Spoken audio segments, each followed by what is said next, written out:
Okay, तो last lecture में हमने इसका फॉर्मूला देखा, इसके दो फॉर्मूलेज हमने क्रिएट किए जी, n/2 in bracket 2a plus n-1 times of d, and second formula was n/2 first term plus last term को आप सीधा एल भी बोल सकते हो, या फिर आप सीधा इसको nth टर्म, फाइनल टर्म, ऐसा आप बोल सकते हो। ये रहता है कि हमारा समेशन वाला सेकंड। अब इससे रिलेटेड हम कुछ क्वेश्चंस करते हैं। So let's start. 5 plus 11 plus 17 plus up to plus x is equal to 2945. Find x.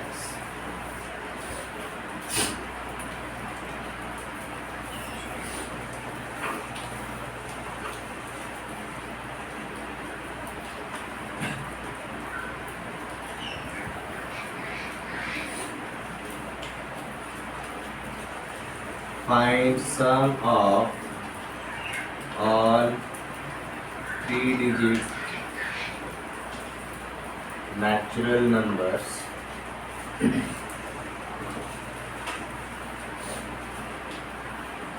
which are divisible by 7.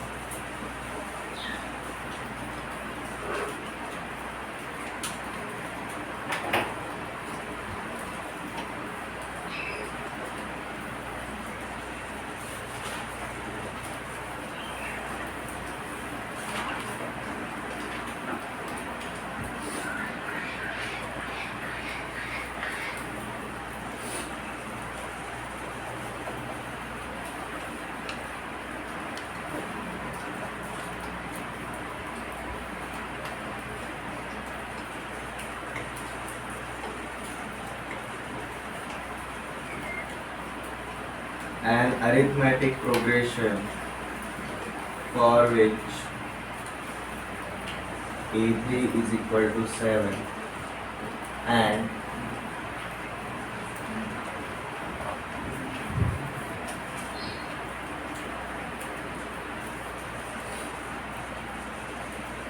a7 is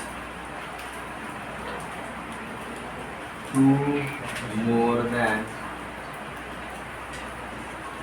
price of a3.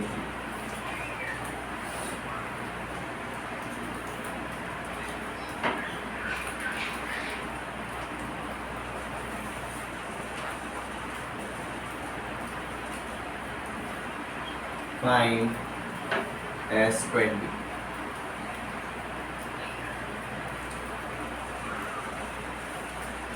चलो पहले सिर्फ ये 3 क्वेश्चंस करते हैं।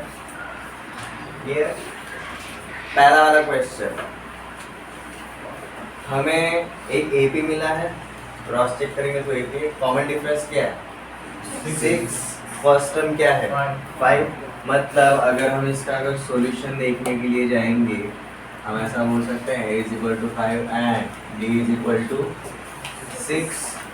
अब यहाँ पर हमारा फाइनल टर्म क्या है या फिर लास्ट टर्म क्या गिवन है x, हमें यही फाइंड आउट करना है। पर साथ में हमें क्या मिला है जी, समेशन दिया है। तो हमें यहाँ पर और क्या पता है जी, समेशन इज गिवन एज 2945। और आपको देखो, अगर आपको x निकालना है तो उसके लिए आपको क्या पता करना पड़ेगा, n क्या रहेगा। और जैसे ही n पता चल जाता है, आपको a पता है, n पता है, d पता है, तो आप जनरल टर्म भी निकाल सकते हो, आपको x का वैल्यू निकल जाएगा। अब ये आपको क्या फाइंड आउट करना है जी, एक्चुअली आपको an फाइंड आउट करना है, बट उसके पहले हमें क्या पता होना चाहिए, n पता होना चाहिए। तो यहाँ पर देखो, हम दोनों फॉर्मूलेज यूज करेंगे, हमारा समेशन वाला भी एज वेल एज हमारा जनरल टर्म वाला भी। अब समझ में आना चाहिए, समेशन मतलब sn की बात हो रही है, जनरल टर्म मतलब an की बात हो रही है। तो देखो, हमारे समेशन वाले फॉर्मूले के हिसाब से Sn इज इक्वल टू क्या रहता है जी, n/2 2a plus n-1 times of d। सीधा वैल्यूज गिवन डेटा से डाल दो, 2945 is equal to n by 2 in bracket 2 times of 5 10 plus n minus 1 times of 6. इसको हमें बस अब क्या करना है जी, सिंप्लीफाई करना है। देखो 2 से मैंने अंदर अगर डिवाइड कर दिया, ये 5 बन जाएगा और ये 3 बन जाएगा। सिंपल इधर ही कर देंगे इंस्टेड ऑफ 2 को इधर मल्टीप्लाई करने को, ठीक है, ये बेटर हो जाएगा। तो देखो अब क्या हो जाता है आपका n in bracket 5 plus n minus 1 times of 3, simplify करो 3n into n, 3n square minus 3, ठीक है, और साथ में आपका 5n भी है, तो इसको बनवाया करते हैं कि आपको 5 प्लस 3n माइनस 3 एंड ये आपका हो जाएगा जी 2 प्लस 3n, तो आपका हो जाएगा जी basically 3n square plus 2n is equal to 2945। ये आपका देखो कौन से टाइप का इक्वेशन बन जाता है, 3n square plus 2n minus 2945 is equal to 0। ये हमारे कौन से टाइप का इक्वेशन है जी, क्वाड्रेटिक इक्वेशन है। और इस इक्वेशन को सेटिस्फाई करने वाले हमें क्या मिलेंगे जी, रूट्स मिलेंगे। अब देखो रूट्स के चक्कर में जब आप जा रहे हो, सिंपल चीज के ऊपर फोकस करो। कांस्टेंट पॉजिटिव है नेगेटिव है, मतलब एक रूट पॉजिटिव मिलेगा और एक रूट नेगेटिव मिलेगा। बट n क्या है, n नेचुरल नंबर है, नेचुरल नंबर कभी नेगेटिव होता है क्या, नहीं। तो हमारे दोनों रूट में से सिर्फ एक ऐसा रूट रहेगा जो आंसर रहेगा, दूसरा रूट नहीं रहेगा। और रिकॉग्नाइज करना बहुत ईजी है, जो रूट पॉजिटिव मिलेगा वही हमारा आंसर होगा, ठीक है।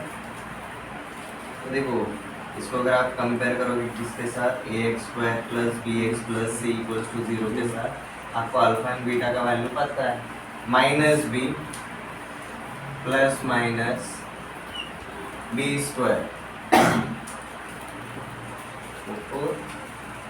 माइनस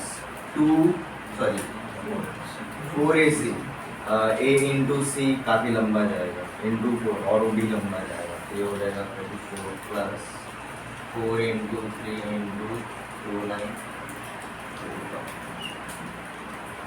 अपॉन 2a मतलब आएगा 36। ऑब्वियसली माइनस नहीं करेंगे, माइनस करेंगे तो ये नंबर नेगेटिव पे जाएगा, हमसे प्लस के साथ ही काम चलाएगा। यहाँ से 4 कॉमन निकाल लिया बाहर, 4 जब रूट के बाहर आता है तो क्या बनेगा हमारा, सिर्फ 2 बचेगा।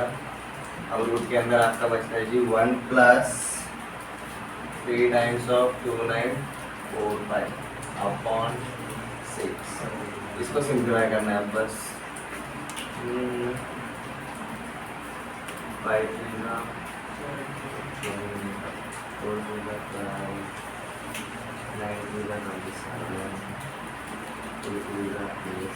प्लस 1 मतलब ये हो जाएगा आपका 8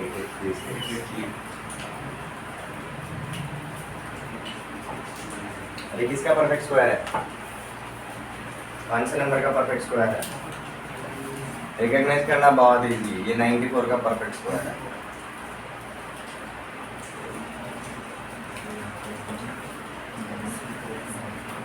ट्राई करके देखो,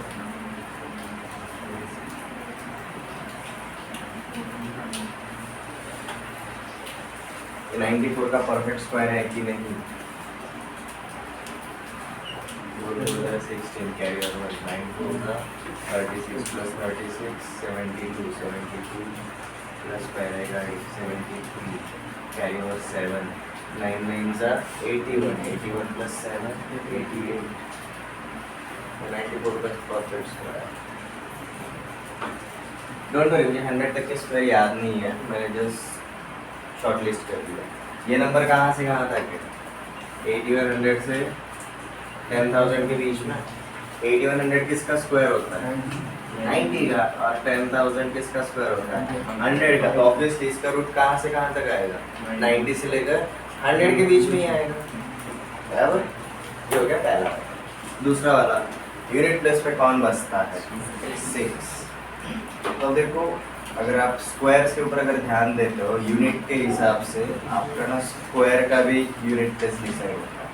आपके नंबर के यूनिट प्लेस पे अगर 1 एंड 9 रहा, स्क्वायर करोगे तो यूनिट प्लेस पे हमेशा 1 आएगा, 2 रहेगा तो यूनिट प्लेस पे हमेशा 4 आएगा, 3 रहेगा तो 3 एंड 7 रहेगा तो यूनिट प्लेस पे हमेशा 9 आता है। इस हिसाब से तो 6 कब आता है? जब एक तो यूनिट प्लेस पे 4 रहेगा या फिर 6 रहेगा।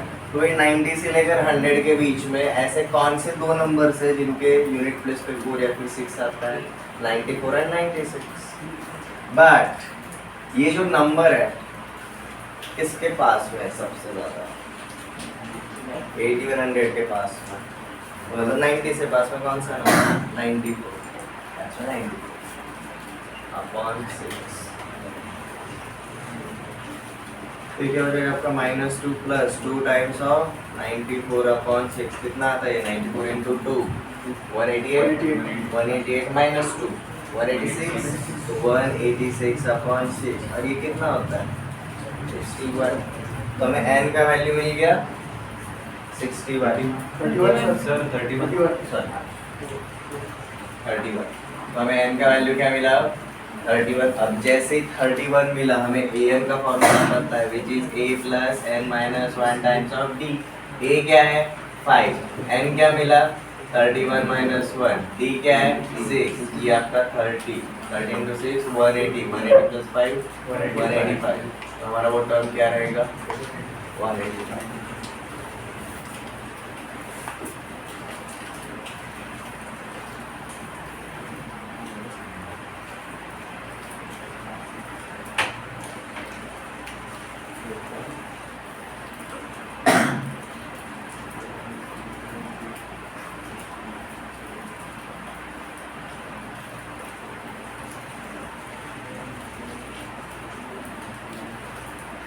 बहुत सारे स्टूडेंट्स रहेंगे जो ना जैसे ये मिला ना आप ना छोड़ दोगे। सर 2945 काफ़ी बड़ा है, उसको लेकर हम कैसे काम करेंगे? ठीक है, मेन एग्जाम में जब टाइम नाम का फैक्टर रहता है तब आप शायद चलो इसको इग्नोर कर दो, बट रिवीजन के टाइम पे, प्रैक्टिस के टाइम पे गो थ्रू इट।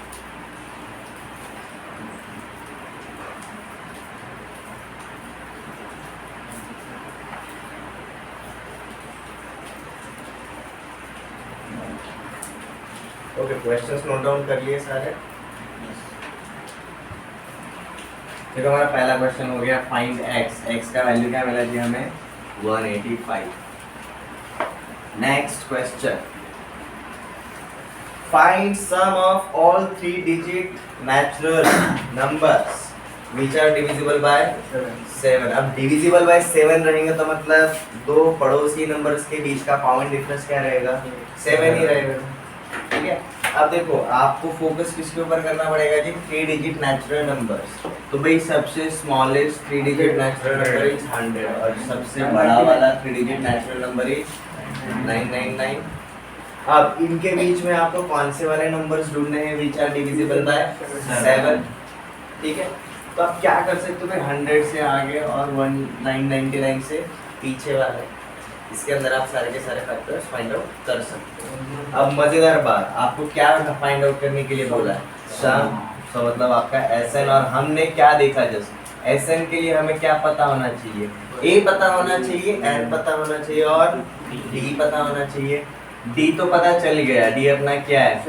7 क्वेश्चन में दिया हुआ है। ठीक है, A पता करना उतना हार्ड नहीं होगा।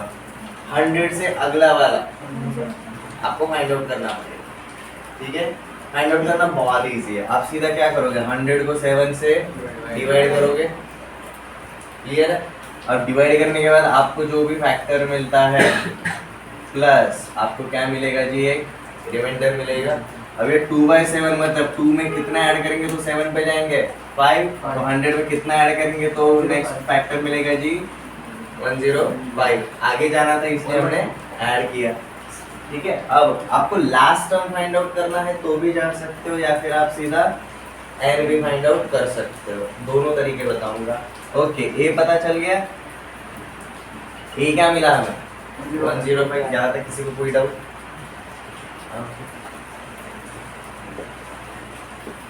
अब देखो टोटल 3 डिजिट नेचुरल नंबर्स कितने? हिंट देता हूँ 900। क्योंकि देखो ना सबसे बड़ा वाला कौन सा है 999, सबसे छोटा वाला कौन सा है 100। 100 से लेकर 999 तक कितने होते हैं ये आपको चेकआउट करना है, बहुत ईजी है निकालना। 100 के पीछे वाला जो नंबर है ना वो इसमें से हटा दो। 999 माइनस 99 कितना हो गया 900, मतलब आपके पास 3 डिजिट नेचुरल नंबर्स टोटल कितने हैं 900 है, एग्जैक्टली 900 है। और हमारे जो सारे नंबर्स है जो 80 के अंदर है उनके बीच का कॉमन डिफरेंस कितना है 7 है। तो आपको लिटरली क्या करना है, ये जो टोटल 3 डिजिट नेचुरल नंबर्स है 900 उसको मैंने क्या किया जी 7 से डिवाइड कर दिया। अब ये जो भी रहेगा आपको देखो कौन से टाइप का फॉर्मेट मिलेगा, एक इंटीजर मिलेगा प्लस एक p/q फॉर्मेट मिलेगा, ये समझ में आया। और ये जो इंटीजर रहेगा वही कौन रहेगा आपका n रहेगा, उससे ज़्यादा तो पॉसिबल नहीं है। तो देखो कितना आएगा 900 को 7 से डिवाइड करो 2 7 2 40 अब 6 7 8 56 अब 4 बचा। अब जो भी वो पॉइंट के बाद आएगा आपको जो भी इंटीजर मिला वो क्या रहेगा हमारा n रहेगा, ठीक है। तो हमें n का वैल्यू क्या मिला 128। अब देखो a पता है n पता है और d पता है, ऐसे निकाल सकते हैं। सिंपल फॉर्मूला हमारा क्या रहेगा n/2 in bracket 2a plus n-1 times of d। ये समझ में आया कैसे आया।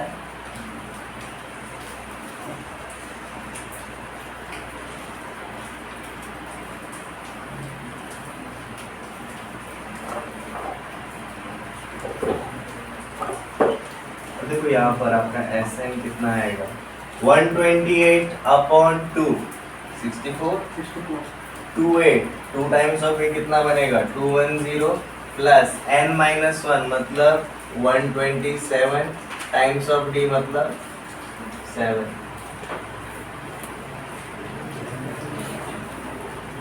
This is your summation.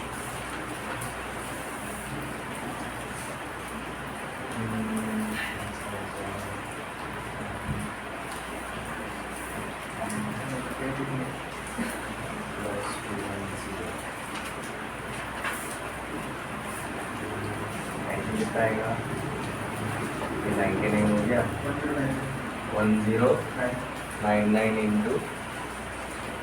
अरे काम करना बहुत इजी है, ये प्रोडक्ट करते हुए नहीं बैठना। ये 1099 को क्या लिखेंगे पता है क्या 1100 माइनस 1 इंटू 64। अब ये करना इजी हो जाता है। देखो क्या आएगा आपका ये 0 0 64 4 70 माइनस 64 आगे आंसर क्या आएगा आपका 70336। दिस इज योर व्हाट समझ में आया। ए एन एंड डी निकालने के बाद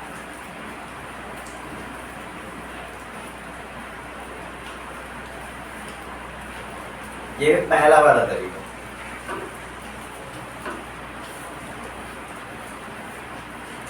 अब देखो सेकंड वाले तरीके के लिए हम किस तरीके से अप्रोच करेंगे।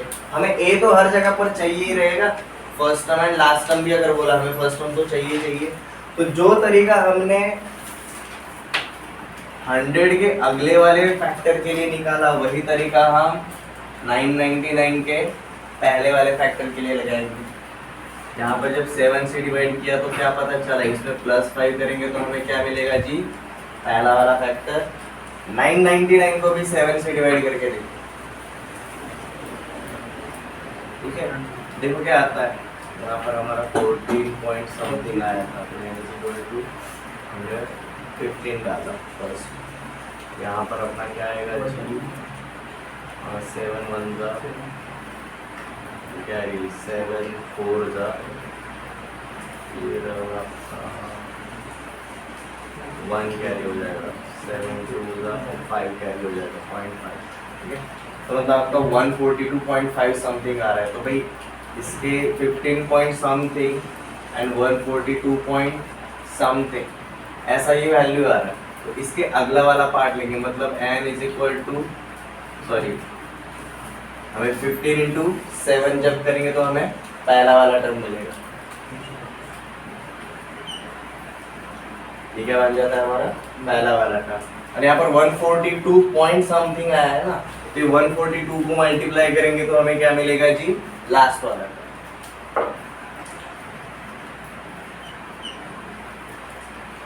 देखो 142 into 7 अगर क्या आपको क्या मिलता है 994, which is the final last 3 digit number, तो किससे डिवाइड होता है 7 से डिवाइड होता है। ठीक है, अब ये आपका क्या हो जाता है an, बट स्टिल हमने क्या देखा था, समेशन के लिए हमें a पता होना चाहिए, n पता होना चाहिए। चलो अब d की जगह हमें an पता चला तो भी चल जाएगा, बट n तो पता होना ही चाहिए।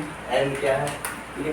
अब हम यहाँ पर कौन सा वाला फॉर्मूला यूज करेंगे जी, a n is equal to a plus n minus 1 times of d. अब देखो आपको ए एन पता है, ए एन क्या है 994, फर्स्ट टर्म क्या है 105, n minus 1 times of d is 7। इसको सिंप्लीफाई कर सकते हो, देखो क्या मिलता है 7n माइनस 7 इसमें से हो गया तो ये हो जाता है आपका प्लस 98, 7n प्लस 98, ये आपका 994 प्लस 90 इधर गया तो माइनस 98, कितना हो जाता है आपका 896 इज इक्वल टू 7n।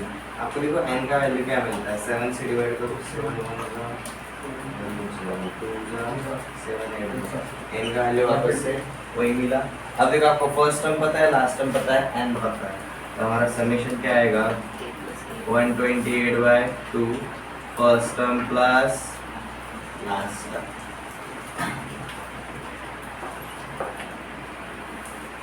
ये हो गया जी आपका 64, ये एडिशन में कितना आता है अगेन 109, वही है।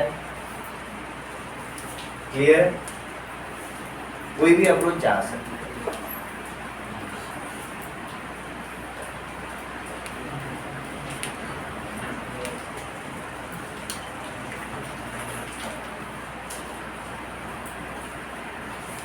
हम सब्जेक्टिवली जाने के पीछे रीजन एक ही रहता है, जब आप डिटेल्स के ऊपर ध्यान देते हो you find out multiple ways, और एमसीक्यूज वाले एग्जाम में वही आपका फायदे का चीज रहता है। एक आंसर को निकालने के लिए या फिर एक क्वेश्चन को सॉल्व करने के लिए आपको कई सारे तरीके पता है।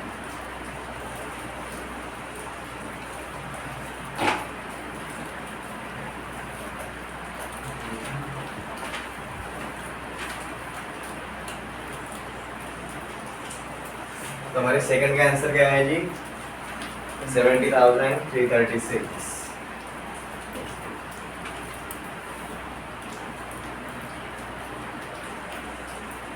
अब देखो थर्ड वाले क्वेश्चन के ऊपर ध्यान दो, यहाँ पर हमें एपी दिया है क्या, नहीं। हमें कॉमन डिफरेंस दिया है क्या, नहीं। हमें फर्स्ट टर्म पता है क्या, नहीं। तो हमें ए एंड डी सबसे पहले निकालना पड़ेगा, ठीक है। बट हमें क्या डेटा दिया हुआ है, देखो जी A3 दिया है और A7 दिया है। A3 क्या दिया है, A3 is 7 and A7 is 2 more than thrice of A3। अब थ्राइस ऑफ A3 मतलब 3 टाइम्स ऑफ A3। तो देखो गिवन डेटा को सबसे पहले ना अच्छे से अंडरस्टैंड करना पड़ेगा आपको। क्वेश्चन को शुरू करते हैं, क्वेश्चन जब सॉल्व करने के लिए जाते हो आपका मोस्ट इम्पोर्टेंट स्टेप कौन सा होता है, फर्स्ट स्टेप। सही जगह से शुरू करना बहुत इम्पोर्टेंट है। 5 सेकंड टाइम ले लो चाहे को अंडरस्टैंड करने के लिए, बट सही स्टेप से शुरुआत करो। गिवन डेटा को अंडरस्टैंड करना ये मोस्ट इम्पोर्टेंट स्टेप रहता है। हमें A3 = 7 दिया है, तो अगर मैंने पहला टर्म अगर A पकड़ा तो A3 क्या हो जाता है A + 2D। तो बेसिकली हमें क्या दिया है जी A + 2D = 7। अब देखो A7 डायरेक्टली दिया है क्या, नहीं। A7 भी किसके टर्म में दिया है, A3 के टर्म में दिया है, तो इसको अंडरस्टैंड कर लो। A7 क्या बोला है जी, A7 is 2 more than 3 times of A3। मतलब ये क्या है जी 3 टाइम्स ऑफ A3 प्लस 2 करेंगे तो हमें क्या मिलेगा, A7 मिलेगा। अब A3 क्या दिया है 7, तो ये क्या बन जाता है आपका 21 + 2 इज A7। तो हमारा A7 क्या है जी 23, बराबर है। यहाँ पर नोट डाउन करो, A7 is nothing but A + 6D, और ये क्या है अपना 23। अब देखो 2 इक्वेशंस 2 अननोन्स लीनियरली सॉल्व कर सकते हैं, नीचे वाले में से हमने क्या परफॉर्म किया जी, 2 माइनस 1, आपका देखो साइन चेंज हो जाएगा। 23 minus 7 60, 6d minus 2d 4d, a minus है 0, तो d इज इक्वल टू क्या मिला 4, और d इज इक्वल टू 4 अगर डाल दिया तो आपको a मिल जाएगा कहीं पर भी। a plus 2d is equal to 7, और तो ये हो गया आपका प्लस 8, और a प्लस 8 इज इक्वल टू 7, इसका मतलब a का वैल्यू क्या रहेगा आपका -1। अब देखो a पता चल गया और आपको d पता चल गया। यहाँ पर क्लियर है, यहाँ तक क्लियर है। अब देखो जैसे ही पूछा है फाइंड S20, इसका मतलब n का वैल्यू क्या है 20, हमें पहले 20 नंबर्स का सब निकालना है, तो अब सीधा फॉर्मूले के ऊपर आप जा सकते हो। S20 क्या बन जाएगा जी आपका 20/2 into 2 times of -1 plus 20 minus 1 times of d क्या है आपका 4, then in bracket -2 plus 20 minus 1 19, 19 4 are 76, 76 minus 2 74, 74 plus 2 10 740, वही 740 क्या है जी हमारा S20।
Find sum of all 24 digits.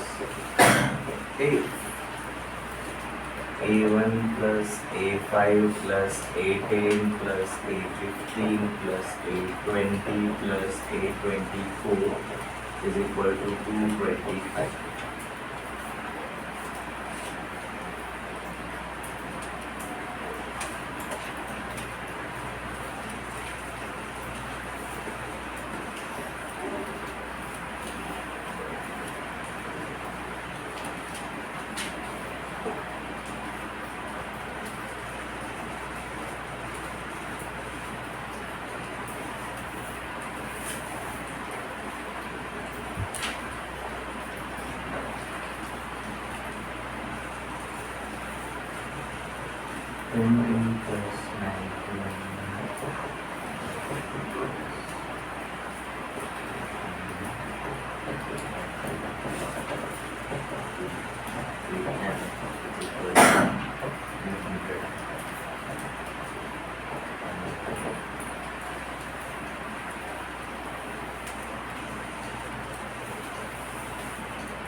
अब ये जो क्वेश्चन है ना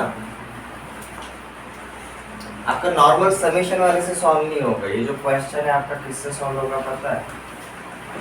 हमारा समेशन का जो दूसरा वाला फॉर्मूला है ना, m/2 times of first term plus last term. एक बार ना इसके ऊपर ध्यान, कोई भी अपना इतना पेट एपी पकड़ के चलो, जैसे 1 2 3 4 5 6 7 8 9 एंड 10।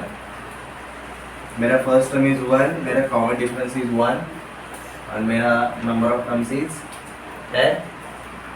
ठीक है, अब ये 80 के ऊपर ऑब्जर्वेशन करो, मेरा पहले और आखिरी टर्म का एडिशन कितना है 11। मेरे second and second last term का एडिशन कितना है 11। मेरा सामने से थर्ड और पीछे से थर्ड का एडिशन कितना है 11। मेरा सामने से 4 और पीछे से 4 का एडिशन कितना है? 11। ये ऑब्जर्वेशन बन रहा है, हम इसके प्रॉपर्टीज में जाएंगे, ठीक है। बट अभी ये क्वेश्चन करने के लिए आपको ये समझ में आना चाहिए, find sum of all 24 digits, मतलब हमें क्या पता चला यहाँ पर n इज इक्वल टू क्या है? 24, ठीक है। उसमें से A1 से लेकर A24 तक जाएगा, मतलब उसमें से हमें कितने टर्म्स का एडिशन दिया है? सिर्फ 6 का एडिशन दिया है, ठीक है। तो हमें अगर फर्स्ट टर्म पता चल जाएगा और लास्ट टर्म पता चल जाएगा और हमें अगर n पता है, हम पूरे के पूरे का सब निकाल सकते हैं। बट अब ये बाकी होगा क्या करें, ये जरूरी रहेगा। तो यहाँ पर हम एक AP के ऊपर ये वाला ऑब्जर्वेशन क्रिएट करते हैं, सम ऑफ एलिमेंट्स, लिखो मत अभी, बस ध्यान दो, sum of elements equidistant from the beginning and from the end is always constant. सामने से तीसरे का, पीछे से तीसरे का सम वही आया, सामने से दूसरे का, पीछे से दूसरे का सम वही आया, सामने से पांचवे का, पीछे से भी पांचवे का सम वही आएगा। तो हम सीधा इसी ऑब्जर्वेशन को यूज करेंगे। तो देखो यहाँ पर क्या होगा, ये A5 कितना, सामने से 5th टर्म है, A20 पीछे से 5th टर्म है, A10 सामने से 10th टर्म है, A15 पीछे से 10th टर्म है, और इनका सम कितना आता है? is always equal to sum of first term and last term, first term and last term। तो हम ये क्वेश्चन को सॉल्व कैसे करेंगे, देखो ये A1 plus A5 plus A10 plus A15 plus A20 and A24, इसको हम सीधा लिख सकते हैं भाई जोड़ियों में, A1 plus A24 plus A5 plus A20 plus A10 plus A15 is equal to क्या रहेगा जी आपका 225। अब मजेदार बात, याद कैसे रखना, इनके जो प्रीफिक्स लगे ना उनका एडिशन देखो हमेशा कितना है, n प्लस 1 25। जोड़ी कैसे बनानी हो अपने आप समझ में आ जाएगा, ठीक है। हमने ये एग्जाम्पल के ऊपर क्या ऑब्जर्वेशन देखा कि भाई सामने से और पीछे से इक्विडिस्टेंट एलिमेंट अगर पकड़े उनका सम हमेशा इक्वल आता है। तो मतलब जो हमने ब्रैकेट्स बनाए इन सब का सम इक्वल है, बट किसके बराबर है भाई? जो हमारा पहला टर्म और लास्ट टर्म है उनके बराबर है। तो मैं सीधा इसको क्या लिख सकता हूँ, this is nothing but 3 times of A1 plus A24। अब ये क्या बन गया आपका 225। तो देखो आपको क्या मिल गया, first term plus last term is equal to 75। अब क्वेश्चन में क्या पता चल गया था हमें, n। तो देखो n पता है, फर्स्ट टर्म पता है, लास्ट टर्म, समेशन निकल सकता है। हमारा फॉर्मूला क्या बनेगा, Sn is equal to n/2 मतलब 24/2 in bracket first term plus last term. आ गया जी आंसर।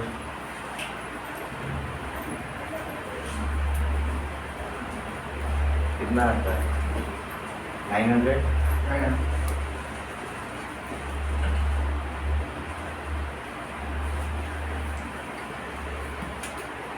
ठीक है। अब ऐसे टाइप के जब ज्यादा क्वेश्चंस करते हो ना, ऐसे क्वेश्चन को इतना लंबा जाने की जरूरत भी नहीं पड़ती। जैसे ये पैटर्न रिकॉग्नाइज किया, अरे ये सामने से और ये पीछे से इक्विडिस्टेंट टर्म्स, और कितने टर्म्स है 6। हमें कितनों के बारे में पूछा है 24। तो 6 को किससे मल्टीप्लाई करेंगे तो 24 मिलेगा 4। ये 225 को किससे मल्टीप्लाई करेंगे तो हमें समेशन मिलेगा 4। अब 225 इंटू 4 करके देखो आपको ऐसा मिलता है।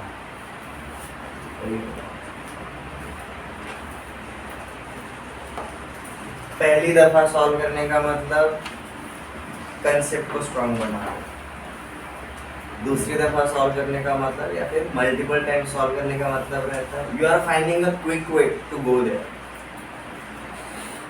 बट ये क्विक वे किसके ऊपर डिपेंड करता है, ये जो पैटर्न क्रिएट हुआ है उसके ऊपर डिपेंड करता है। इसलिए याद ये रखो भाई, जब भी आपका कोई शॉर्ट ट्रिक होता है वो हमेशा कंडीशन के साथ आता है।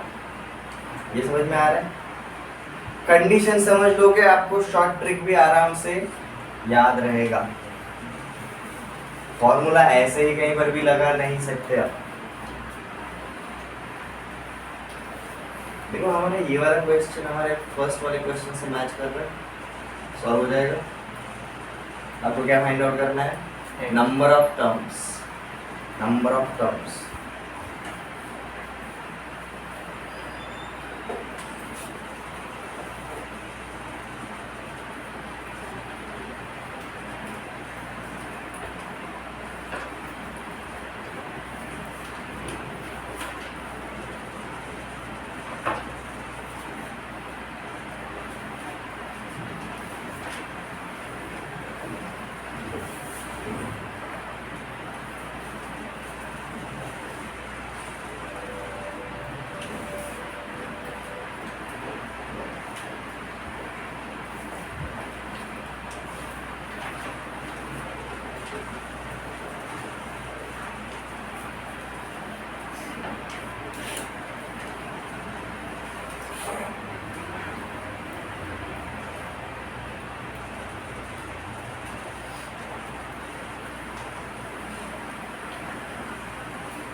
मिला जी इनका value,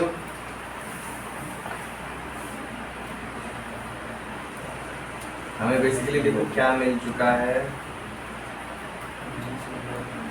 Sn is equal to n/2 upon first, sorry in bracket first term plus last term. अब हमारा Sn कितना दिया है समेशन 300, हमें क्या फाइंड आउट करना है? n फाइंड आउट करना है। हमारा फर्स्ट टर्म क्या है? 20 है। हमें लास्ट टर्म पता है क्या? नहीं, इसलिए हम ये फार्मूला यूज नहीं करेंगे। हम कौन सा वाला फार्मूला यूज करेंगे? ये वाला, ठीक है। क्योंकि a पता है, हम क्या और निकाल सकते हैं कि d कॉमन डिफरेंस क्या है जी? -2/3। 20 में से -2/3 किया तो ये मिलेगा, इसमें से -2/3 किया तो ये मिलेगा, ठीक है। तो देखो आपका ये क्या बन जाता है? n/2 in bracket 2 times of 20 40 plus n-1 times of -2/3। Single equation single unknown, solve होगा कि नहीं? हो जाएगा। चलो स्टार्ट करते हैं। देखो मैं 2 को अंदर इंट्रोड्यूस कर दिया तो भाई 2 से ये आपका 20 हो जाएगा और यहाँ से 2 के साथ कट जाएगा। यहाँ पर कौन बचेगा? सिर्फ 1। सिंप्लीफाई करते हैं, ये आपका बन जाता है जी 300 is equal to n in bracket 20 plus -1/3 से अंदर मल्टीप्लाई कर देते हैं जी, -1/3 into -1 plus 1/3 -1/3 into n -1/3 times of n, या फिर सीधे इसको बोल सकते हैं n/3। सिंप्लीफाई करो, मैंने 60 को 20 को क्या लिखा जी? 60/3, सबका बेस कॉमन करना था, दैट्स व्हाई। तो आपका क्या बन जाता है? 60 + 1 61 minus n upon 3 times of n is equal to 300।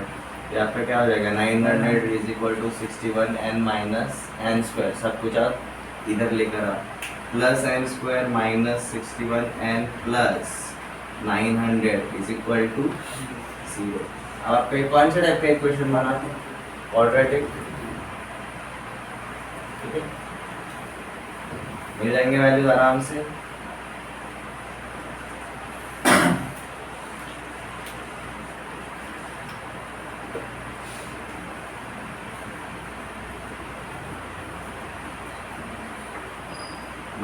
-b plus -√/b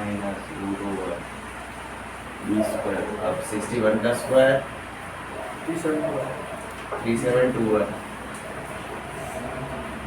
minus 4ac 4 times of 900 ये डिफरेंस कितना आता है 121 अपॉन 2 है, तो क्या बन जाता है आपका 61 प्लस माइनस 11 अपॉन 2। करो दो रूट्स क्या बनते हैं देखो आपको 61 प्लस 11 72 72 अपॉन 2 36 61 माइनस 11 50 50 अपॉन 2 25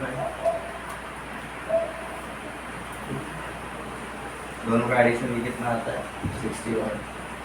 आपको देखो n के कितने वैल्यूज मिले, दो वैल्यूज मिले। अब इसका मतलब क्या रहेगा, n के दो वैल्यूज दोनों के दोनों पॉजिटिव मिले ऊपर से, क्योंकि देखो ये आपका कॉमन डिफरेंस पॉजिटिव है या निगेटिव है, निगेटिव है। तो ये जैसे जैसे कम होता जा रहा है ये जीरो को भी टच करेगा, ठीक है। तो n का वैल्यू जब पहली बार 25 होगा तब क्या होगा, ये नीचे जाते जाते n इज इक्वल टू 25 पे जीरो से पहले पॉजिटिव नंबर्स का ही एडिशन क्या आया 300। बट जैसे ही ये n से 25 से बढ़कर कहां पर गया 36 पे जाते जाते जीरो भी आ गया, फिर नेगेटिव नंबर्स आने लगे। और नेगेटिव नंबर्स के साथ जब एडिशन होगा तो जो वैल्यू अब तक समेशन में इंक्रीज हो रहा था अब क्या होगा, डिक्रीज होगा। इसलिए सम जीरो की तरफ जाते जाते एक बार 300 को टच हुआ, जीरो पे पहुंचा, उसके बाद निगेटिव में जाते टाइम जब निगेटिव नंबर्स आ रहे तो समेशन अब डिक्रीज होने लगा, तो डिक्रीज होते टाइम भी वापस 300 पे टच हुआ। तो जब n इज इक्वल टू 25 था and n is equal to 36 रहेगा, दोनों टाइम पे आपको जीरो मिलेगा। ये समझ में आ रहा है। You will find out n is equal to 25 अगर डालोगे ना आपको जो भी nth टर्म मिलेगा वो कैसा मिलेगा जी, पॉजिटिव मिलेगा। और n is equal to 36 डालोगे तो आपको जो भी nth टर्म मिलेगा कैसा मिलेगा जी, निगेटिव मिलेगा। ट्राई करके देखो। चलो देखो एपी के ऊपर हम ज्यादा टाइम स्पेंड क्यों कर रहे हैं, एपी बिफोर 10th हुआ है और एपी को अगर अच्छे से करोगे ना उसका फायदा हमें हार्मोनिक प्रोग्रेशन के लिए होता है। क्यों होता है वो आपको पता चल जाएगा। n is equal to 25 डाल के देखो आपको nth टर्म क्या मिलता है और n is equal to 36 डालने के बाद क्विकली करो।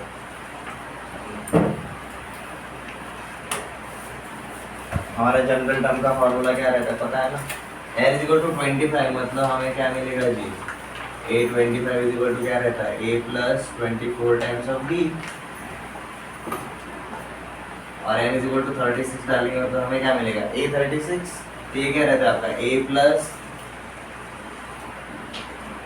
35 times of d। अब d क्या है अपना -2/3, तो देखो ये आपका 3 8 into 8 into -2 -16 20 -16 4। तो देखो आपको a25 क्या मिला 4, बोला था ये पॉजिटिव मिलेगा। अब 36 पे देखो ये क्या बनेगा आपका 20 माइनस 2 इंटू 35 70/3। अब 20 को मैंने क्या लिखा जी 60/3 60/3 माइनस 70/3 माइनस 10/3। अब माइनस 10/3 का मतलब क्या रहता है -3.1 नॉट पॉइंट, वो निगेटिव की तरफ जा रहा है।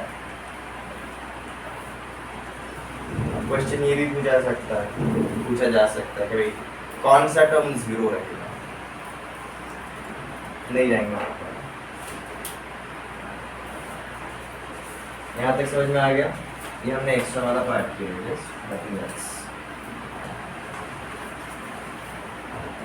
हो गया NOTA.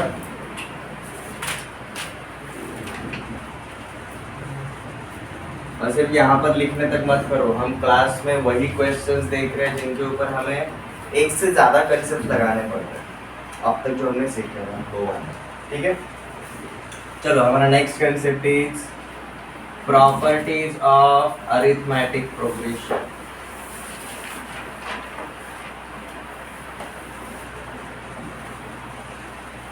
Properties of arithmetic progression.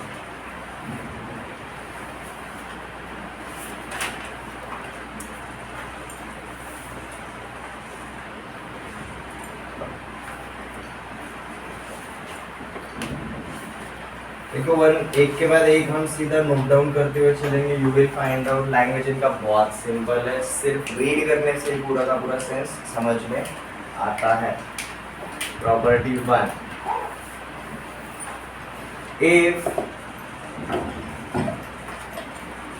any constant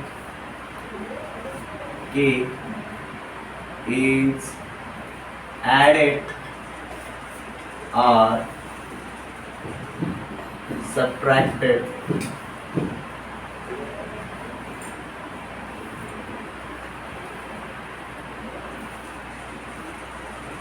to each element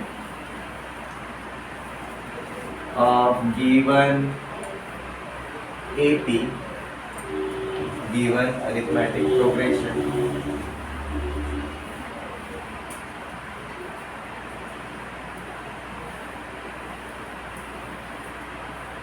then resultant sequence is also an arithmetic progression with common difference equals to D.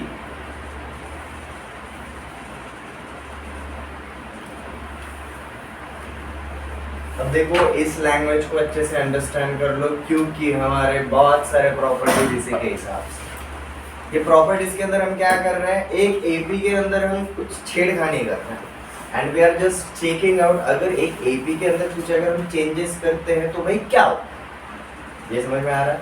तो property 1, if any constant k is added और subtracted to each element of given AP. Already एक given AP है, उसके हर एक element में हम क्या कर रहे हैं, कांस्टेंट k को एक तो ऐड कर रहे हैं नहीं तो सब्ट्रैक्ट कर रहे हैं. Then resultant sequence. अब ये हर एक एलिमेंट के साथ छेड़खानी करने के बाद हमें जो भी नया सीक्वेंस मिलेगा वो क्या रहेगा, एपी ही रहेगा. और नए वाले का कॉमन डिफरेंस क्या रहेगा, डी ही रहेगा. पहले वाले का भी डी था, पहला टर्म ए था, इस हिसाब से इसका भी कॉमन डिफरेंस वही रहेगा. ये समझ में आया. Property 2, if any constant k is multiplied or divided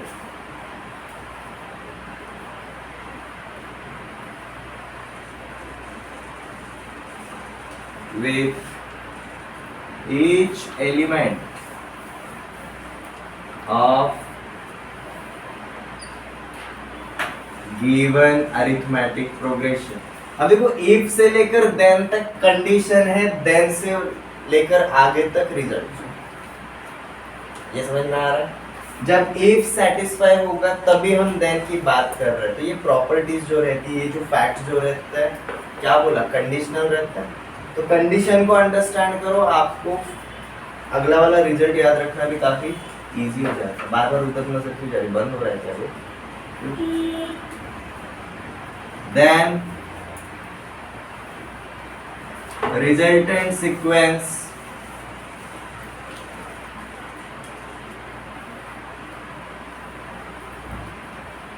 is also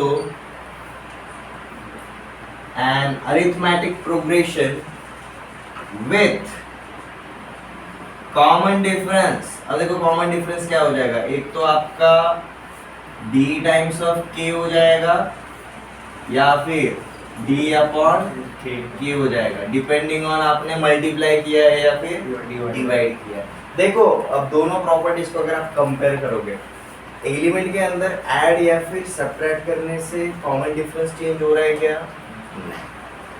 but हर एक एलिमेंट तो चेंज हो जाएगा. हर एक एलिमेंट एक तो प्लस के हो जाएगा या फिर माइनस के हो जाएगा. डी के ऊपर कोई भी चेंज नहीं आ रहा. बट अब यही कांस्टेंट के अगर हम मल्टीप्लाई करेंगे या फिर डिवाइड करेंगे तो देखो कॉमन डिफरेंस के ऊपर क्या इफेक्ट पड़ रहा है. मल्टीप्लाइड विद के तो नया वाला कॉमन डिफरेंस क्या रहेगा, के टाइम्स ऑफ डी या फिर डी के डी इंटू के, डिवाइड करेंगे तो डी अपॉन के। तो मल्टीप्लाई करने की वजह से कॉमन डिफरेंस के ऊपर इफेक्ट पड़ता है प्रोडक्ट एंड डिवीजन में। एडिशन या फिर सब्ट्रैक्शन में हो रहा है क्या? नहीं हो रहा है। ये प्रॉपर्टीज को हम कैसे रिलेट करते हैं समझ में आ रहा है? इंडिविजुअली तो देखेंगे बट कंपेयर करेंगे तो तुमको याद रखना कितना इजी हो जाता है। ये क्लियर है? चलो अब लगे थर्ड प्रॉपर्टी पे चलते हैं।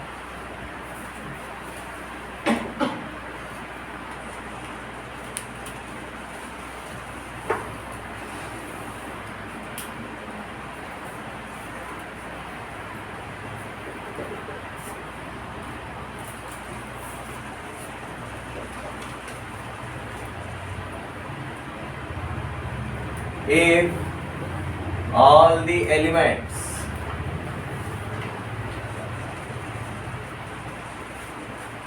of given AP, given arithmetic progression are inversed in order,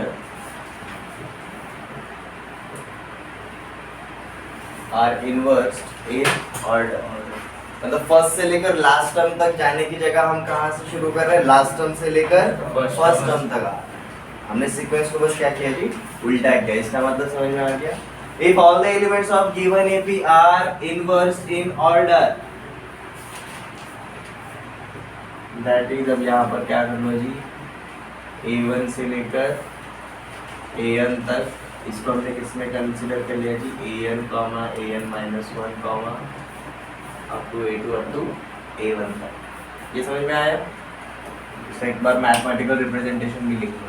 A1, A2, AN-1, AN। इस सीक्वेंस को हमने इसमें कन्वर्ट कर दिया।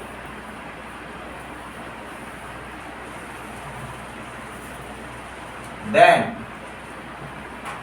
resultant sequence is also an arithmetic progression with common difference minus d। अब d प्लस d अगर था पहले, ऑर्डर रिवर्स करने की वजह से अब कॉमन डिफरेंस क्या बन गया? माइनस। लाइक 1 से लेकर 10 पे जा रहा था, अब 10 से लेकर 1 पे आ रहा है। आपका कॉमन डिफरेंस क्या हो जाता है? साइन चेंज कर देता है।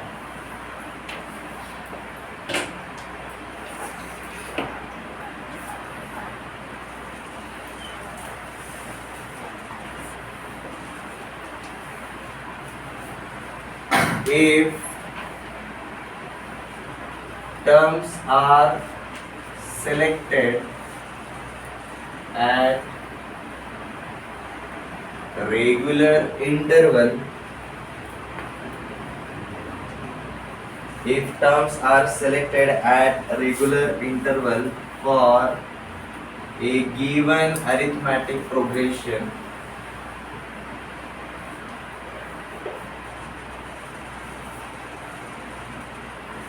then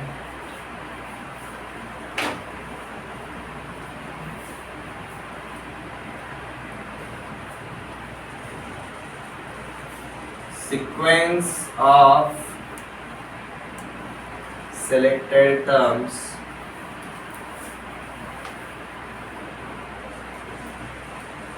is also an arithmetic progression। Then sequence of selected terms is also an arithmetic progression। अब देखो इसको एक एग्जाम्पल के ऊपर देखो तब आपको समझ में आएगा। ठीक है, मैंने पहले वाले 12 नेचुरल नंबर्स ले लिए, 1 2 3 4 5 6 7 8 9 10 11। अब ये खुद एक एपी है, बराबर है। अब क्या बोला है? If terms are selected at regular intervals, पहला सेलेक्ट किया, दूसरा छोड़ दिया, तीसरा किया, एक छोड़ दिया, नेक्स्ट सेलेक्ट किया, एक छोड़ दिया, नेक्स्ट सेलेक्ट किया, एक छोड़ दिया, नेक्स्ट सेलेक्ट किया। जो सिलेक्टेड टर्म्स है वो भी एक एपी बना रहा है। ये क्लियर है? पहला सेलेक्ट किया, दूसरा तीसरा छोड़ दिया, नेक्स्ट सेलेक्ट किया, एक दो छोड़ दिया, नेक्स्ट सेलेक्ट किया, एक दो छोड़ दिया, नेक्स्ट सेलेक्ट किया, एक दो छोड़ दिया। यहाँ पर की टर्म क्या है, ये जो सिलेक्शन रहेगा वो कैसा रहेगा, रेगुलर इंटरवल, यूनिफॉर्म इंटरवल पे रहेगा, 2 के बाद वाले टर्म्स। समझ में आ रहा है, ये क्लियर है। फिर आपका ये इंटरवल क्या है उसके हिसाब से आपका कॉमन डिफरेंस भी चेंज होगा। अगर यहाँ पर मेरा कॉमन डिफरेंस अगर डी रहेगा, मैं 2 के बाद इंटरवल पे जा रहा हूँ तो मेरा 3D हो जाएगा, मैं 4 के बाद वाले इंटरवल पे जा रहा हूँ तो 5D हो जाएगा, लाइकवाइज। तो वो याद करते हुए मत बैठो, बस क्या याद करो जी, आपका जो सिलेक्टेड सीक्वेंस रहेगा वो क्या रहेगा, एक एपी ही रहेगा, उसके ऊपर एपी के हम सारे के सारे प्रॉपर्टीज अप्लाई कर सकते हैं। यहाँ तक क्लियर है।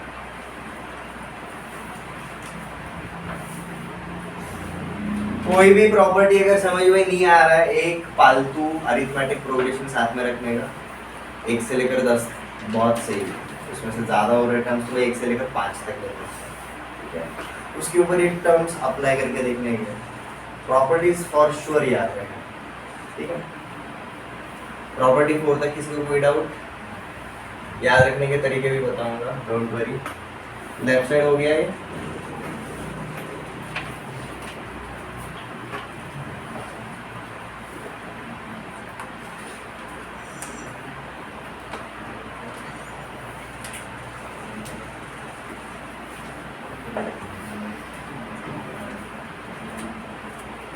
अब देखो प्रॉपर्टी 5, ये वही प्रॉपर्टी है जो हमने वो क्वेश्चन नंबर 4 पे किया था, सम ऑफ ऑल 24 एलिमेंट्स पर।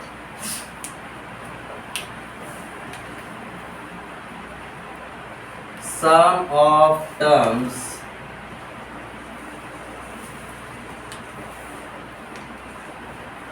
equidistant from the beginning and the end is always constant. Sum of terms equidistant from the beginning and the end is always constant, and it is always equal to, and it is always equal to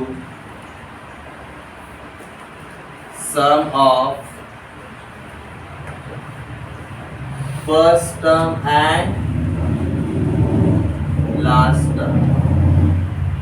तो ये सम कितना आता है, जो constant है वो सम कितना आता है, कैसे याद रखेंगे भाई, जो पहले टर्म और लास्ट टर्म का एडिशन है वही सबका एडिशन रहेगा।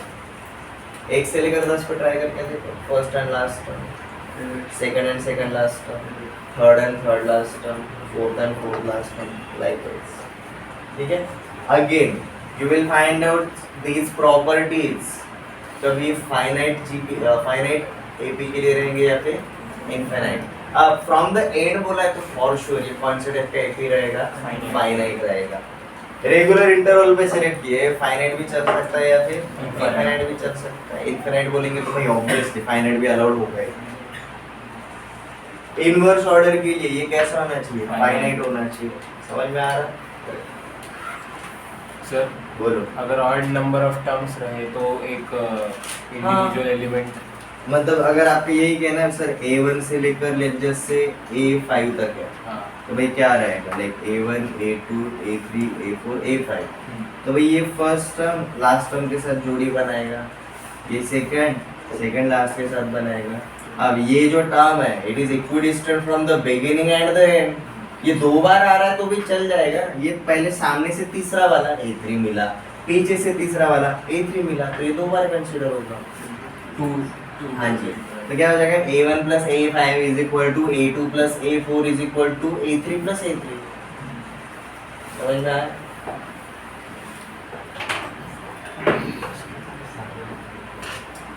Final property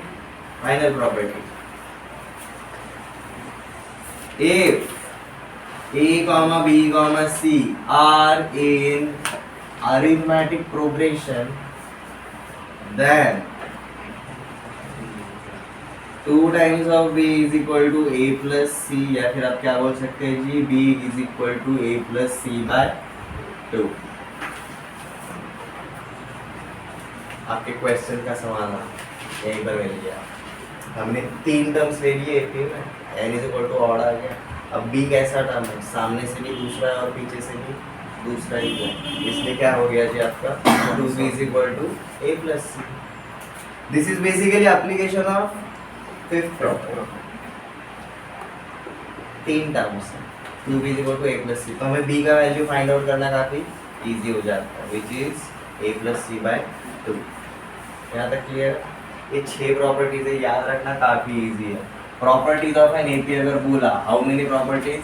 6 properties. यहाँ तक किसी को कोई डाउट?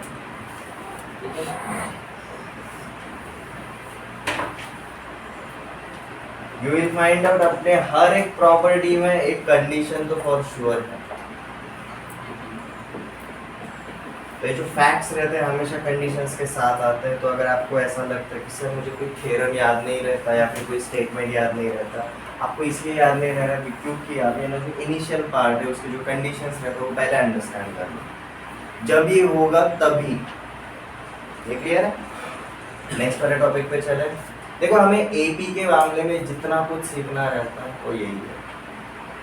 हम क्वेश्चन सॉल्व करने के लिए ये सारा का सारा डेटा यूज कर सकते हैं। अब अरिथमेटिक प्रोग्रेशन से रिलेटेड हम कुछ अब एक्स्ट्रा पार्ट देखेंगे। एक ऐसा टर्म जो सारे प्रोग्रेशंस में आता है, it is called as arithmetic mean. Arithmetic mean, ये अरिथमेटिक मीन क्या होता है वो हम देखेंगे। और टर्म हो गया सारा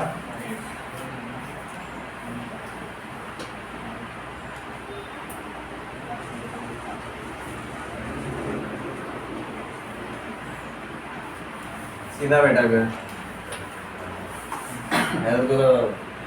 वॉल सेट में नहीं बसूँ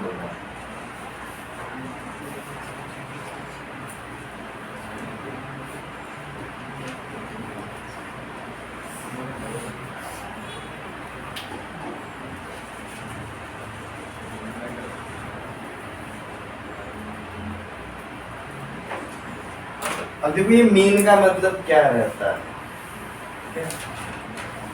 एवरेज एक टर्म जानते हो, स्टैटिस्टिक्स में मीन मीडियन मोड ये सुना है, वहां पर जो मीन है ना ये वही मीन की बात है, अरिथमेटिक मीन। ठीक है, और अरिथमेटिक मीन का ही जो डेली लाइफ में हम टर्म यूज करते हैं that is called as average. Average is nothing but arithmetic mean. ठीक है, और ये एवरेज हम डेली लाइफ में बहुत कम नंबर्स के लिए यूज करते हैं। 6 का एवरेज, 7 का एवरेज, 20 का average, 19। What if there are n number of terms? तो उनका arithmetic mean, a single number, how it can be judged. So infinite पे नहीं जाएंगे, we will start small. ठीक है, तो सबसे पहले हमें arithmetic mean वाला concept समझ में आना चाहिए। So our next term is arithmetic mean. इसको हम कैसे बोलेंगे जी, डिनोट कैसे करेंगे? as am।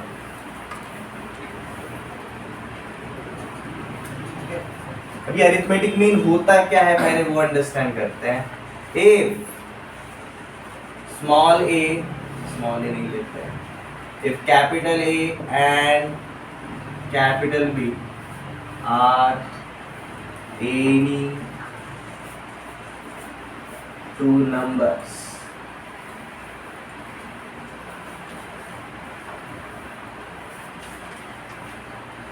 and we have inserted an elements। कौन से elements? A1, A2, A3, A4 up to AN between capital A and capital B such that capital A, A1, A2, A3 up to AN, B represents an arithmetic progression। ये क्या represent करता है जी? एक arithmetic progression. Condition समझ में आ रहा है everyone? हमारे पास ऑलरेडी ए एंड बी दो गिवन क्वांटिटीज है और इनके बीच में हमने कितने एलिमेंट्स इंसर्ट किए, एन एलिमेंट्स। कौन से वाले जी भाई, ये A1 से लेकर AN वाले, such that A1 A2 A3 up to B ये क्या रिप्रेजेंट करते हैं, एक अरिथमेटिक प्रोग्रेशन रिप्रेजेंट करते हैं। देन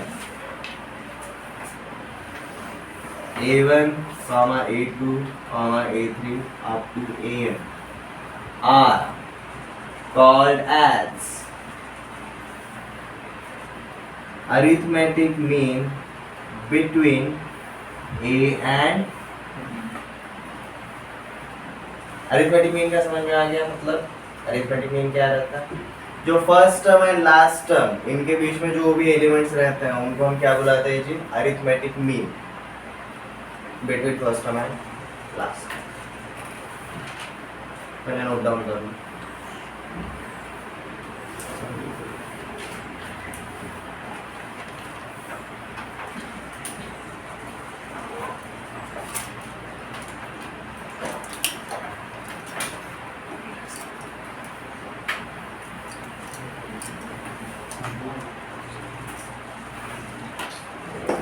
तो देखो इसके लिए हमें क्या पता होना चाहिए, हमारा गिवन डेटा क्या है, हमें capital A and capital be mention किया है, ये पता होना चाहिए। एंड आगे क्या बोला, we have inserted n elements. अब ये एन क्या रहेगा, हमेशा नेचुरल नंबर ही रहेगा, हम कितने एलिमेंट्स इंसर्ट करते हैं। तो ये जो भी हमने नए एलिमेंट्स इंसर्ट किए हम उनको क्या बुलाते हैं जी, arithmetic mean of given two numbers या फिर बिटवीन गिवन टू नंबर्स। तो हम क्या करेंगे, सबसे शुरुआत में we will start with small scale, n का वैल्यू क्या रखेंगे 1। तो इसके अंदर ही हमारा नेक्स्ट पार्ट क्या रहेगा जी, insertion of single arithmetic mean.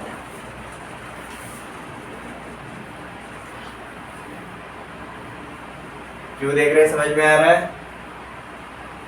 Arithmetic mean के डेफिनेशन में हमने क्या बोला था, we are inserting n elements, we are starting on a small scale. हम कितने अरिथमेटिक मीन डालेंगे, अभी फिलहाल बस 1 डालेंगे, ठीक है। So let small a and small b are two given numbers and capital A is arithmetic mean between A and B। अब हमने सिंगल अरिथमेटिक मीन डाला है। अब इस सिंगल अरिथमेटिक मीन को हमने किससे रिप्रेजेंट किया है, यहाँ पर कैपिटल ए से, और हमारे दो नंबर्स क्या है, A एंड B। तो देखो क्या हो जाएगा यहाँ पर, A comma capital A comma B, ये क्या रिप्रेजेंट करेगा, ए भी रिप्रेजेंट करेगा। और प्रॉपर्टी 6 के हिसाब से if there are 3 numbers in an AP then first term plus last term upon 2 is equal to middle term, ठीक है। तो सीधा प्रॉपर्टी 6 के हिसाब से हम क्या बोल सकते हैं, A is equal to A plus B upon 2। ये आ जाता है जी हमारा अरिथमेटिक, सिंगल अरिथमेटिक। अगर इंसर्ट करना तो काफी है। ट्रिकी कब हो जाता है, जब अपन n इंक्रीज करते हैं, 2 arithmetic mean, 5 arithmetic mean, 7 arithmetic mean, इस तरीके से नंबर इंक्रीज करेंगे।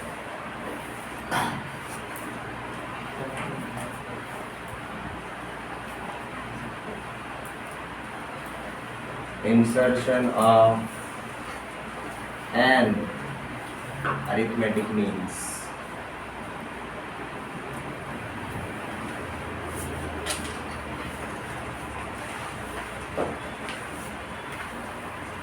ये लेफ्ट साइड हो गया,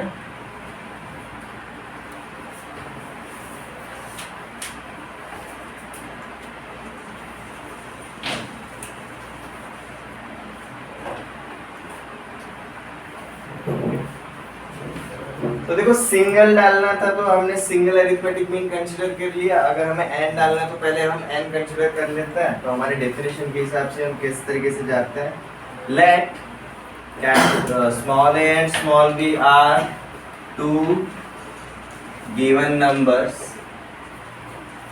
and a1 a2 a3 up to an are an arithmetic means between a and b। ये अपना सेटअप हो गया, यहाँ तक क्लियर है। देखो ये क्रिएट करने का मतलब क्या रहेगा, a comma a1 comma a2 comma a3 up to an minus 1 an comma b। ये क्या हो जाएगा, एक ये क्या रिप्रेजेंट करेगा, एक एपी रिप्रेजेंट करेगा, यहाँ पर क्लियर है। और एपी के मामले में हम क्या जानते हैं, हमें क्या पता होना चाहिए एक एपी के सारे टर्म्स निकालने के लिए, ए एंड डी। और अगर ये एपी रहेगा तो भी हमारा फर्स्ट टर्म हमें पता है, ठीक है। हमें बस किस चीज की जरूरत रहेगी, डी की जरूरत रहेगी। अब डी को कैसे निकालेंगे वो देखेंगे। अब डी क्या रहता है, ए इज ए, a1 क्या रहेगा, जब a के अंदर d ऐड करेंगे तो a1 मिलेगा, तो a1 is equal to d। तो देखो इसी p के ऊपर हम कुछ ऑब्जर्वेशन करते हैं, ठीक है। a1 इज इक्वल टू क्या रहेगा, a प्लस डी रहेगा, a2 क्या रहेगा जी, a प्लस 2d रहेगा, a3 क्या रहेगा जी, a प्लस 3d रहेगा। तो इस हिसाब से मेरा an क्या रहेगा जी, a प्लस nd रहेगा। बट an के बाद भी एक टर्म है, क्या है अपना b क्या रहेगा जी, a plus n plus 1 times of d रहेगा। ये समझ में आ रहा है, क्योंकि देखो अब वापस से हमने a से लेकर b के बीच में कितने टर्म्स डाले, n, और ये n टर्म्स किसके अंदर, a और b के अंदर, तो ये n प्लस दीज 2 टर्म्स, तो ये AP के अंदर टोटल कितने टर्म्स हैं, n प्लस 2 टर्म्स। ये हमारे देखो आगे, ये हमारे कितने टर्म्स डाले हमने, n टर्म्स डाले। बट AP कौन बना रहा है, a comma a1 comma a2 up to an comma b, ये मिलाकर तो a वाला +1 एंड b वाला +1। तो ये जब हमारा AP बनता है तो इसके अंदर हमारे टोटल कितने टर्म्स है, n प्लस 2 टर्म्स, ठीक है। We have how many terms, n plus 2 terms, जिसमें से first term is a and last term is b। तो b अगर n प्लस सेकंड टर्म है तो उसके हिसाब से b यही रहेगा, ठीक है। अब देखो हमें n पता रहेगा, हमें फर्स्ट टर्म a पता रहेगा, हमें b गिवन है, हमें क्या मिल जाएगा यहाँ पर d। हम यहाँ पर कैसा है समझ में आ गया। तो देखो यहाँ पर d का वैल्यू क्या मिलता है, यहाँ का प्लस है, इधर आएगा तो माइनस है, तो b minus a upon n plus 1। ये क्या बन जाता है जी अपना कॉमन डिफरेंस। और जैसे ही ये कॉमन डिफरेंस मिल गया हम a1 a2 a3 up to an सारे के सारे वैल्यूज निकाल सकते हैं, ठीक है। So for insertion of n arithmetic means हमें first term and common difference पता होना चाहिए। कॉमन डिफरेंस के लिए सीधा हमारा फॉर्मूला रहता है, देखो ये फॉर्मूला हमारे सिंगल स्टोरी के सैटिस्फाई होता है। देखो ना हमारा कॉमन डिफरेंस यहाँ पर क्या रहेगा, capital A minus, common difference क्या रहेगा आपका, a माइनस ए या फिर b माइनस ए, ये रहेगा आपका कॉमन डिफरेंस। उसी के हिसाब से अभी इस फॉर्मूले के ऊपर है, हमने एक सिंगल वैल्यू सीधा फाइंड आउट कर लिया। अब जैसे हमें ये कॉमन डिफरेंस मिल गया, हम यहाँ पर आपका हर एक अरिथमेटिक में सॉल्व कर सकते हैं। ये क्लियर है, इसके ऊपर कुछ क्वेश्चंस करेंगे तो अब और क्लैरिटी आएगा। पहले यहाँ तक नोट डाउन करना।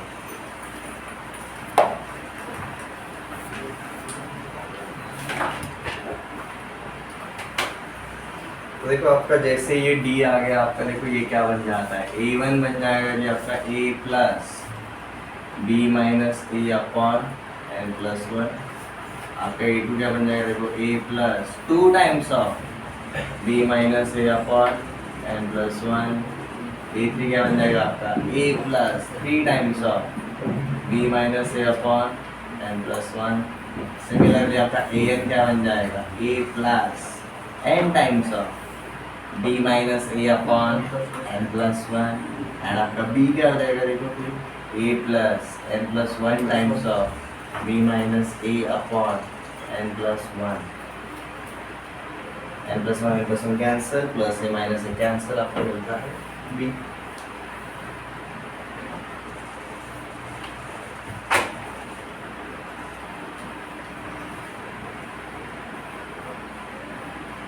Insert 3 arithmetic means between 3 and 19.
दो क्वेश्चन सॉल्व करेंगे, आपका अरिथमेटिक का पूरा कंसेप्ट क्लियर हो जाएगा। Insert 3 arithmetic means between 3 and 19। आपको फॉर्मूले के हिसाब से ए पता चल गया, आपको बी पता चल गया। आप डी निकाल सकते हो अगर आपको एन गिवन है तो, बराबर है। कॉमन डिफरेंस निकालो, सारे के सारे तीनों के तीनों अरिथमेटिक मींस कैलकुलेट कर सकते हो।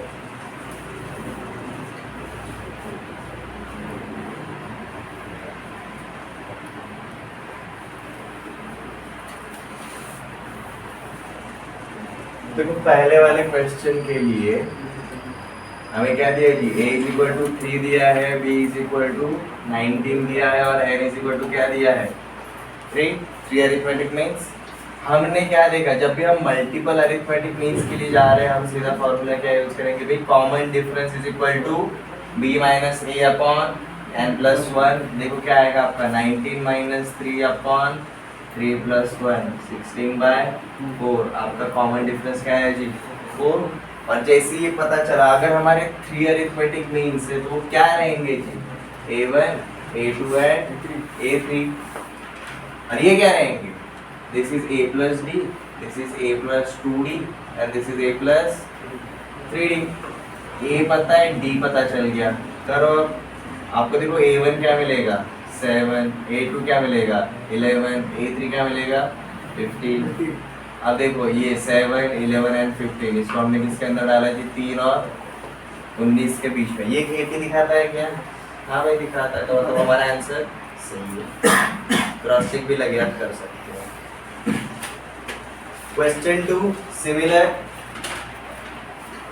पूरा झंझट किसके लिए, सिर्फ डी के लिए, कॉमन डिफरेंस के लिए।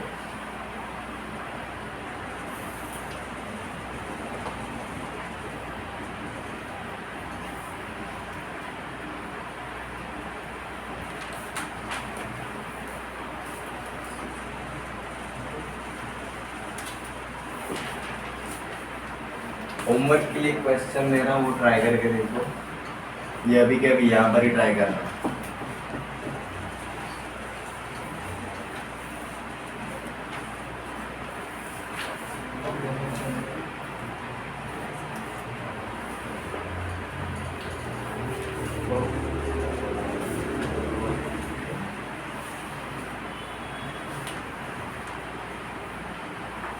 सेवन 30 19 25 31। ये मिलने चाहिए आपको, ठीक है।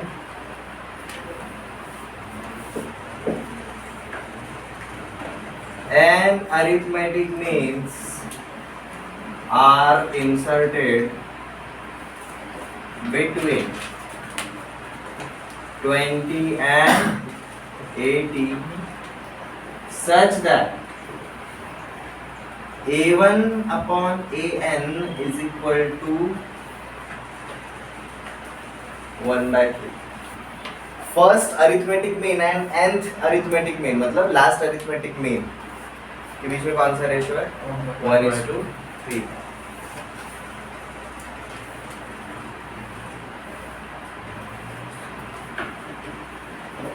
Find n and all arithmetic means clear है सॉल्व हो जाएगा ओके चलो आज हम यहीं पर रुकते हैं हमारा देखो अरिथमेटिक प्रोग्रेशन के अंदर हमने क्या क्या देखा अरिथमेटिक प्रोग्रेशन क्या होता है जनरल टर्म क्या होता है सिलेक्शन ऑफ टर्म्स कैसे करते हैं समेशन ऑफ एन टर्म्स क्या होता है और अरिथमेटिक मीन क्या होता है समेशन ऑफ एन टर्म्स के बाद हमने प्रॉपर्टीज ऑफ अरिथमेटिक मीन भी देखा टोटल कितने प्रॉपर्टीज है 6 प्रॉपर्टीज ठीक है एपी अच्छे से कर लो कल हम क्या शुरू करेंगे ज्योमेट्रिक प्रोग्रेशन जिस तरीके से एपी काम करता है उसी तरीके से जीपी काम करेगा क्योंकि भाई दोनों का कॉमन पार्ट क्या है वो था प्रोग्रेशंस इसलिए दोनों का बिहेवियर आप सिंपली कंपेयर करके अंडरस्टैंडिंग बना सकते हो एपी के ऊपर हमने ज़्यादा टाइम स्पेंड क्यों किया रिकैप करना था 10वीं तक एपी हो चुका है उसी के भरोसे अब हम जीपी एंड एचपी करने वाले हैं ठीक है